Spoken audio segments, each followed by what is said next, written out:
Target 25 నిమిషాల్లోనే operation Sindoor. Pakistan కి దిమ్మ తిరిగే షాక్ ఇచ్చిన భారత్. ఆపరేషన్ సింధూర్ పై సైన్యం విలేకరుల సమావేశం నిర్వహించింది.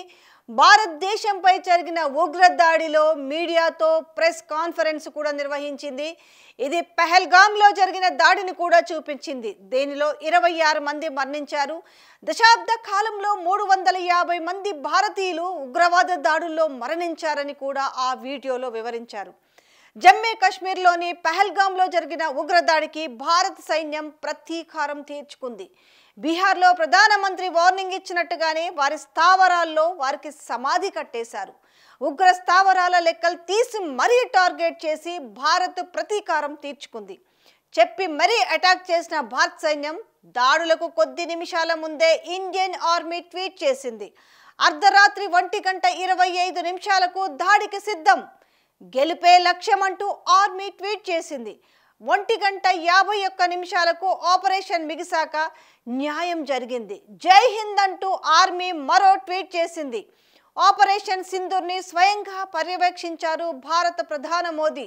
వార్ రూమ్ నుంచి లైవ్లు కూడా వీక్షించారు. కాగా ఆపరేషన్ సింధూర్లో దాదాపు 100 మంది ఉగ్రవాదులు హతమయ్యారు. ఆపరేషన్ సింధూర్ పై సైన్యం విలేకరుల సమావేశం నిర్వహించింది. భారతదేశంపై జరిగిన ఉగ్ర దాడి వీడియోతో ప్రెస్ కాన్ఫరెన్స్ ప్రారంభమైంది. ఇది పహల్గామ్లో జరిగిన దాడిని కూడా చూపించింది. దీనిలో 26 మంది మరణించారు. దశాబ్ద కాలంలో 350 మంది భారతీయులు ఉగ్రవాద దాడుల్లో మరణించారని కూడా వీడియోలో వివరించారు.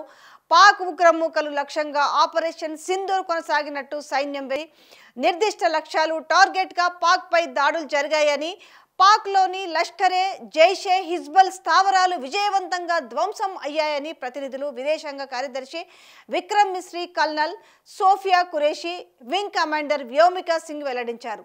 మొత్తం 21 ప్రాంతాల్లోని స్థావరాలపై భారత్ విరుచుకుపడింది. అంతర్జాతీయ సరిహద్దులు దాటి దాడి చేసిన భారత్ పౌర సైనిక స్థావరాలకు నష్టం కలగకుండా ఖచ్చితత్వం పాటించింది. కసాబ్ హెడ్లీ శిక్షణ పొందిన స్థావరాలు ధ్వంసం చేసింది. శాటిలైట్ చిత్రాలతో దాడులను సైతం భారత్ వివరించింది. దేశ ప్రయోజనాల కోసం తన హక్కును భారత్ ఉపయోగించుకుందని, బాధ్యతాయుతంగానే దాడి చేశామని కూడా భారత్ ప్రకటించింది. 25 నిమిషాల్లో 21 లక్ష్యాలపై భారత్ దాడి చేసింది. ఆపరేషన్ గురించి పూర్తి సమాచారం అందించామని కల్నల్ సోఫియా ఖురేషీ తెలిపారు. పాకిస్తాన్పై తెల్లవారుజామున 1:05 దాడి జరిగిందని ఆమె తెలిపారు. ఈ ఆపరేషన్లో 9 చోట్ల దాడి జరిగింది. ఈ ఆపరేషన్ మధ్యాహ్నం 1:05 నుంచి 1:30 వరకు కొనసాగింది. నిఘా వర్గాల సమాచారం ఆధారంగా లక్ష్యంపై దాడి జరిగింది. ఉగ్రవాద దాడి, కుట్రదారులపై దాడి జరిగింది. పాకిస్తాన్, పీఓకే రెండింటిపైన దాడులు జరిగాయి. మేము పౌరులకు హాని చేయలేదు. ముందుగా సవాయినాల శిబిరాన్ని లక్ష్యంగా చేసుకున్నాము.